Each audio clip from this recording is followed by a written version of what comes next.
የፊልሙ መጀመሪያ ላይ አንድ ሰው መሳሪያ ይዞ ለመተኮስ ሲዘጋጅ እናያለን። ይህ ሰው ቻርሊ ይባላል። ያለ ምንም ምክንያት ወዲያውኑ 5 ሰዎችን ተኩሶም ይገድላል። ፖሊስም ይህን እንደሰማ ወዲያውኑ ወደ ተኩስ ቦታው ያቀናል። በወንጀል ስፍራው ላይ መርማሪ ኤመርሰን የተኳሹ የጣት አሻራ ያለበትን የጥይት ቅርፊትም ያገኛል። ከዚህም በመነሳት ፖሊስ ጄምስ ባር ወደ ተባለ ሰው ይደርሳል። ከዚያ ብዙም ሳይቆይ ፖሊስ ጄምስ ባር በሚኖርበት ቤት ላይ ወረራ ያደርጋል። በመርማሪ ኤመርሰንና በአቃቤ ሕግ አሌክስ ሮደን ለ16 ሰዓታት ያህል ከተጠየቀ በኋላም ጄምስ ባር ዝምታውን እንደያዘ ይቆያል። ነገር ግን በድንገት ጃክ ሪቸርን አግኙ የሚል ጽሑፍ ያለበትን ወረቀት ይሰጣል። ጃክ ሪቸር ማን እንደሆነ ለማወቅ ፍላጎት ያደረባቸው መርማሪ ኤመርሰንና አቃቤ ሕጉ ማንነቱን ማጣራት ይጀምራሉ። ከጥቂት የኦንላይን ፍለጋ በኋላም ጃክ ሪቸር የቀድሞ ወታደራዊ ፖሊስ መኮንን እንደሆነና አሁን ግን የመንጃ ፍቃድ፣ ቋሚ የመኖሪያ አድራሻ፣ ስልክ ቁጥርና ኢሜይል እንደሌለው ይገነዘባሉ። የሚተዳደረው በወር 1 ጊዜ በሚያወጣው የጡረታ አበል ብቻ ሲሆን ከዚያ በኋላ ደግሞ ይጠፋል። ይህም እሱን መከታተል ፈጽሞ የማይቻል ያደርገዋል። ይሁን እንጂ መርማሪ ኤመርሰንና አቃቤ ሕግ አሌክስ ሮደን ጃክ ሪቸርን እንዴት እንደሚያገኙት ግራ በገባቸው ወቅት እሱ በድንገት በአቃቤ ሕጉ ቢሮ ውስጥ ብቅ ይላልና ጄምስ ባርን ለማግኘት ያስባል። በሚያሳዝን ሁኔታም ጃክ ሪቸር ከጄምስ ባር ምንም አይነት መልስ ማግኘት አልቻለም። ምክንያቱም እሱ በፖሊስ ቁጥጥር ስር እያለ በሌላ እስረኛ ክፉኛ ተደብድቦ ሆስፒታል ውስጥ ራሱን ስቶ ይገኛል።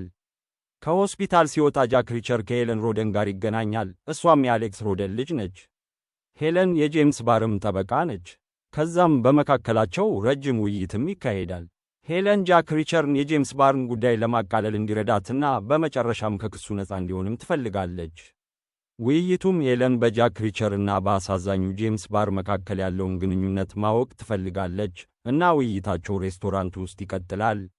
ጃክ ሪቸር የጄምስ ባርን እውነተኛ ማንነትም ይፋ ያደርጋል። እሱ የቀድሞ ወታደራዊ ስናይፐር ሲሆን በኢራቅም አገልግሏል። ለ2 ዓመታት ክትትል ላይ ከቆየ በኋላ አንድም ጥይት ባለመተኮሱ ቅር ተሰኝቶ የመተኮስ ፍላጎቱን መቆጣጠር ሳይችል 4 ሲቪል ግለሰቦችን እንደገደለም ነገራት። አሻራውን በመሸፈንና ማስረጃውን በማጥፋትም ተሳክቶለት ነበር። ነገር ግን በወቅቱ በወታደራዊ ፖሊስ ውስጥ የነበረው ጃክ ሪቸር እውነቱን አወቀ። ከዛም ጄምስ ባር ድርጊቱን አምኖ ነበር። ነገር ግን የተለቀቀው የገደላቸው 4 ግለሰቦች ብዙ ሴቶችን የደፈሩ ወንጀለኞች ሆነው ስለተገኙም ነበር። ከዚያን ጊዜ ጀምሮ ጃክ ሪቸር ጄምስ ባር ላይ ምንም ቢደርስ እሱን ለማግኘት እንደሚመጣ ቃል ገብቶ ነበር። ሄለን የምትመራውን ጉዳይ ዋና መርማሪ እንዲሆን በማድረግ ጃክ ሪቸርን እንዲረዳት ለማሳመንም ተስፋ አልቆረጠችም ነበር። ሆኖም ጃክ ሪቸር ፈቃደኛ አልሆነምና ለመሄድ መረጠ። የሚሄድበት አውቶቡስ ላይ ሊሳፈር ሲል በጄምስ ባር ጉዳይ ላይ የሆነ ነገር ስህተት እንዳለ የሚሰማው ስሜት ሊጠፋለትም አልቻለም። ከጥቂት ሐሳብ በኋላም ሪቸር በመጨረሻ የሄለንን ዋና መርማሪ የመሆን ጥያቄውን እንደሚቀበልና ሄለን ራሷ ተጎጂዎችን በትክክል ለመመርመር ፈቃደኛ ከሆነች እንደሆነም ነገራት። በማግስቱ ሄለን በተጎጂዎች ቤተሰቦች ቤት ማጣራቷን ጀመረች። ጃክ ሪቸር ደግሞ በጥይት መተኮሻ ቦታ ምርመራውን ጀመረ። ምርመራውን ሲያካሂድ ጃክ ሪቸር ሊንስኪ በሚባል አንድ አጠራጣሪ ግለሰብ እየተከተለው መሆኑን አስተዋለ። እንደሚታወቀው የሊንስኪ ሥራ የጃክ ሪቸርን እንቅስቃሴ መከታተል ነበር። ጃክ ሪቸር ከዚያም ወደ ፖሊስ ጣቢያ ተመልሶ ከመርማሪ ኤመርሰን ጋር በመሆን የተኩስ መሳሪያውን የሚመለከቱ ማስረጃዎችን ለመመርመር ሄደ። ከዛም ክስተቱ ወደ አንድ መጠጥ ቤት ይሸጋገራል። ከረጅም ቀን በኋላና ትንሽ ረፍት ለማድረግ በማሰብ መጠጥ ሲያዝ ጃክ ሪቸር ሳንዲ የምትባል ሴት ቀረበችው። እሷም ውይይት ለመጀመርና ወደ መኪናዋ ለመጋበዝ ሞከረች። ሆኖም ጃክ ሪቸር እምቢ ይላልና ይህም ሳንዲን እንደ ስድብ ስለተሰማት ቅር ያሰኛታል። በወቅቱ የነበረው የሳንዲ ጓደኛ ወዲያውኑ ጃክ ሪቸርን ወደ ውጭ እንዲወጣና እንዲገጥመውም ነገረው። ከዛም እንደተጠበቀው ጃክ ሪቸር የሳንዲን 5 ጓደኞች በቀላሉ ዘረራቸው። ጃክ ሪቸርም በአካባቢው በፓትሮል ላይ ባሉ የፖሊስ መኮንኖችም ይያዛል።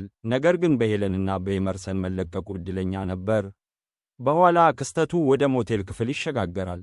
እዚያም ጃክ ሪቸር ሄለንን የሆነ ሰው ከተማ ውስጥ መኖሩን እንደሚያውቅና እሱን ለማጥፋት እየሞከረ እንደሆነ አብራራላት። በሌላ ቦታ ደግሞ ቀደም ሲል ጃክ ሪቸርን ሲከታተል የነበረው ሊንስኪ ከቻርሊና ከሌላ ግለሰብ ዛክ ከተባለ ሰው ጋር ይገናኛል። ዛክም የጄምስ ባርን መታሰር ያስከተሉትን እነዚህን ሁሉ ክስተቶች ከጀርባ ያለው ዋና ሰው ነበር። በሊንስኪ ስህተት ምክንያት ጃክ ሪቸርን በመከታተል ረገድ ትንሽ ችግርም ነበር። እናም ዛክ ለይቅርታ ሊንስኪ አንድ ጣቱን እንዲቆርጥ አዘው። በሚያሳዝን ሁኔታ ግን ሊንስኪ ጣቱን መቁረጥ ስላልቻለ ቻርሊ ተኩሶ ገደለው። በማግስቱ ጃክና ሄለን ወደ አውቶ ፓርቶች መሸጫ ሱቅ ይሄዳሉና እዚያም ሳንዲን ለማግኘት ይገባል። እዚያም ጃክ ሳንዲን መጠጥ ቤቱ ውስጥ እንዲያጠምደው ያዘዘው ማን እንደሆነ ማወቅ እንደሚፈልግም ነገራት። ሳንዲም በጃክ ቀደም ሲል የተመቱት የወሮበሎች ቡድን መሪ በሆነው ጀብ ብቻ እንደተመራችም ገለጸች። ከዚያም ጃክ ሪቸር የጀብን አድራሻ ጠይቆ ወዲያውኑ ጀብን ለመጋፈጥ ይሄዳልና በአውቶ ፓርቶች መሸጫ ሱቅ የመኪና ማቆሚያ ቦታ ላይ የተተወውን የጀብን መኪና ይወስዳል። ጀብ ቤትም እንደደረሰ ባዶ ሆኖ ያገኘዋል፣ ምክንያቱም ጀብ እዚያ አልነበረም። ባልተጠበቀ ሁኔታ ጃክ በጀብ ጓደኞቹም ጥቃት ይደርስበታል፣ እናም እንደገና ችሎታውን በመጠቀም በቀላሉ ያሸንፋቸዋል። ከዚያም ጃክ ጉዞውን ይቀጥላል እና በብር ቀለም ባለው መኪና ሲከተሉት ያስተውላል። በዚያ ምሽትም ጃክ ሪቸር ከሄለን ጋር ይገናኛል። እዚያም ምርመራውንና ትንታኔውን ያብራራል። ጄምስ ባር ማጥመጃ ብቻ እንደሆነ ወይም በሌላ አነጋገር እንደተቀነባበረ አጥብቆ ይነግራታል። ጃክ ሪቸር ሄለንን ቀደም ሲል እሱን ሲከታተለው የነበረውን መኪናም የማን እንደሆነ እንድታውቅም ያዛታል። ሄለን መኪናውን ስትፈልግ ምርመራው ላይ ባሉበት የተኩስ አደጋ ተጎጂዎች አንዱ የሆነው የኦላይን አርቸር ኩባንያ ባለቤት ከሚወዳደረው ተቀናቃኝ ኩባንያ እንደሆነ ስትገነዘብ ትገረማለች። ከዚህ መረጃ በመነሳት በዚህ ጉዳይ ላይ የተኳሹ ዋና ኢላማ የኦላይን አርቸር ኩባንያ አለቃ እንደሆነም ይደመድማሉ። ቻርሊም ጃክ እየተከታተለው መሆኑን በማወቅ እሱን ለማጥመድ ያቅዳል። ሳያንገራግርም ወደ ሳንዲ ሄዶ ይገድላታል። ከዚያም የሳንዲን አስከሬን ጃክ ሪቸር ወደሚኖርበት ሞቴል ያመጣል። ጃክም ሞቴል ሲደርስ የሳንዲ አስከሬን ወደ አምቡላንስ ሲጫን አይቶ ይደነግጣል። ከዚህም የባሰ መርማሪ ኤመርሰን እዚያ ደርሶ ጃክ ሪቸር ለክስተቱ ተጠያቂ እንደሆነ ያስባል። ጃክም ለማምለጥ ወሰነና የመኪና ማሳደድ ይጀምራል። ፖሊሶች ሲከታተሉት ጃክ ደግሞ ሳንዲን የገደላትን እና ሲከታተለው የነበረውን ሰው መኪና ያያል። ጃክም ፖሊሶችን ለማምለጥ ሲሞክርና የቻርሊን መኪና ለመያዝ ቢሞክርም በፖሊስ ጣልቃ ገብነት ምክንያት ሊይዘው አልቻለም። የመኪናው ማሳደድም ያበቃልና ጃክ በሰዎች መካከል በመቀላቀል ፖሊስን በማምለጥ ወደ አውቶቡስ ይሳፈራል። በማግስቱ ጃክ ጄምስ ባር አዘውትሮ ወደሚሄድበት የተኩስ ክልል ይሄዳል። እዚያም የክልሉ ባለቤት ከሆነው ማርቲን ካሽ ጋር ተገናኝቶ ስለ ጄምስ ባር ጥያቄ ይጠይቀዋል። ሆኖም ካሽ ለጃክ ሪቸር አንድ ቅድመ ሁኔታ ያስቀምጣል። ስለ ጄምስ ባር መልስ ለማግኘት ኢላማውን በ3 ጥይቶች ብቻ መምታት አለብህ ይለዋል። የጃክ ሪቸር የተኩስ ክህሎትም የደበዘዘ ቢሆንም ኢላማውን በ3ቱም ጥይቶች በቀላሉ ይመታል። ከዚያም ማርቲን ካሽ ጄምስ ባር ከጓደኛው ጋር የመጣበትን የሱቁን የሲሲቲቪ ቀረጻ ይሰጠዋል። ይህም ቻርሊ እንዳለበትና ትክክለኛው ተኳሽ እሱ እንደሆነ ያሳየዋል። ጃክ አሁን ምስክርና የሲሲቲቪ ማስረጃ ስለተገኘለት ወዲያውኑ ለሄለን አባቷ ቢሮ እያለች ይደውልላታል እና በ3 ሰዓታት ውስጥ ወደ ቤት እንደሚመጣም ይነግራታል። ሆኖም ሄለን የአባቷን ቢሮ ለቅቃ ወደ አሳንሰሩ ውስጥ ስትገባ ኤመርሰንን ታገኘዋለች። የአሳንሰሩ በሮችም እንደተዘጉ ኤመርሰን ሄለንን በኤሌክትሪክ ንዝረት ያጠቃታልና ራሷን እንድትስት ያደርጋታል። ኤመርሰንም ከዛክና ቻርሊ ጋር በመተባበር በፖሊስ ኃይሉ ውስጥ ከዳተኛ እንደነበር ይገለጣል። ከዚያም ሄለንን የማዕድን ማውጫ የሚመስል ቦታ ይወስዷታል።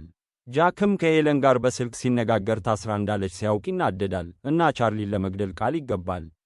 ጃክም ሄለንን ማግኘት የሚችልበትን አድራሻ ይጠይቃል እና ወዲያውኑ ቀደም ሲል የጎበኘው የተኩስ ክልል ባለቤት ከሆነው ማርቲን ካሽ ጋር ወደ ስፍራው ያቀናል። ጃክ ከማርቲን መሳሪያዎችን ለማግኘትም ተስፋ ያደርጋል፣ ነገር ግን ማርቲን ቢላዋ ብቻ ይሰጠዋል። ከዛም በድንገተኛ ለውጥ ጃክ መኪናዋን ወደ ኋላ በማሽከርከር የጠላትን መሠረት ይሰብራል እና ማርቲን ከላይ በመተኮስ ይረዳዋል። ጃክም ዕቅዱን ሊፈጽም ሲል ቢላዋውን ይጥላል። በድፍረት ጠላትን በድንጋይ ተጠቅሞ ማሸነፍም ቻለ። ከዚያም መሳሪያቸውን በመያዝ የቻርሊን ተባባሪዎች አንድ በአንድ በተሳካ ሁኔታም ገደላቸው። ቻርሊ ከጊዜ ወደ ጊዜ እየተሸነፈ መምጣቱን ሲሰማው ወደ ዋናው መስሪያ ቤቱ ተመልሶ ሌሎች ተባባሪዎቹን ጠራቸው። ጃክ ማርቲን ካሽን እንደ ማዘናጊያ በመጠቀም በትልቅ ተሽከርካሪ የቻርሊን ተባባሪዎች ጃክ ሪቸር እንደሆነ በማሳመን ጃክ በቀላሉ እንዲያሸንፋቸውም አደረገ። ሁሉም ተባባሪዎቹ እንደተሸነፉ ሲመለከት ቻርሊ ብቅ አለ። ከዛም ወዲያውኑ ከጃክ ጋር ተፋለሙ። ጃክም ከኋላው ሽጉጥ ደቅኖ መሳሪያውን እንዲጥል አዘው። ጃክም በመካከላቸው ትክክለኛ ውጊያ እንደሚፈልግ ተናገረ። ስለዚህ እሱም ሽጉጡን ጣለና በባዶ እጃቸው ተፋለሙ። ሆኖም ቻርሊ በውጊያው ወቅት ቢላዋ በማውጣት ተጠቀመ። ይህ ቢሆንም ጃክ የቻርሊን እጅ በመስበር ሁኔታውን መቆጣጠር ችሎ በመጨረሻም ገደለው። የቻርሊን የህመም ጩኸት ሲሰማ ኤመርሰን ራሱን አዘጋጀ እና ሄለንን እንደ ጋሻ ተጠቀመ። ሆኖም ይህ ጃክን አላስቆመውም እና በአንድ ጥይት ኤመርሰንን ጭንቅላት በመምታት ገደለው። ሄለንም ትድናለች እና እዚያ የነበረው ዛክ የጃክን ኢላማ አላመለጠም። ጃክ ሪቸር ፖሊስ ከመድረሱ በፊትም ከማርቲን ካሽ ጋር ይሄዳል። በማግስቱም ጄምስ ባር ከኮማ ሲነቃና ሲያግም፣ ጃክ ሪቸርም ከተማዋን ለቆ ሲሄድ ፊልሙ በመጨረሻ ይጠናቀቃል። የዛሬው ፊልም ዳሰሳችን ይህን ይመስል ነበር። ቪዲዮውን ላይክ ማድረግና ይህን ፊልም ምን ያህል እንደተደሰቱበት የሚገልጽ አስተያየት መስጠትም አይዘንጉ። በሚቀጥለው ቪዲዮ እንገናኛለን። እስከዚያው ደህና ሁኑ።